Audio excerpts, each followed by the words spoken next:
এবার সরাসরি ইসরায়েলি সেনাবাহিনীর গোয়েন্দা ঘাঁটিতে আঘাত হানল হিজবুল্লাহ। একের পর এক হামলায় দিশেহারা হয়ে পড়েছে নেতানিয়াহু সরকার ও ইসরায়েলি সেনাবাহিনী। লেবানন ভিত্তিক সংবাদ মাধ্যম আল মায়াদিন সোমবার এ খবরের সত্যতা নিশ্চিত করেছে। সংবাদ মাধ্যমটি বলছে, উত্তর ইসরায়েলের জাবাল আল শেখ এলাকায় থাকা ইসরায়েলি সেনাবাহিনীর গোয়েন্দা ঘাঁটি হিজবুল্লাহর হামলায় উড়ে গেছে। এই হামলায় লেবাননের সংগঠনটি অত্যাধুনিক ড্রোন ব্যবহার করেছে।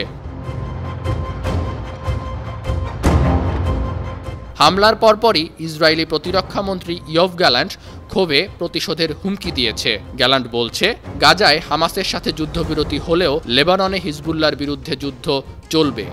ইসরায়েলি স্যাটেলাইটদের উত্তর গাজায় ফিরতে না দিলে হিজবুল্লাহর সাথে ইসরায়েল এ যুদ্ধ থামাবে না।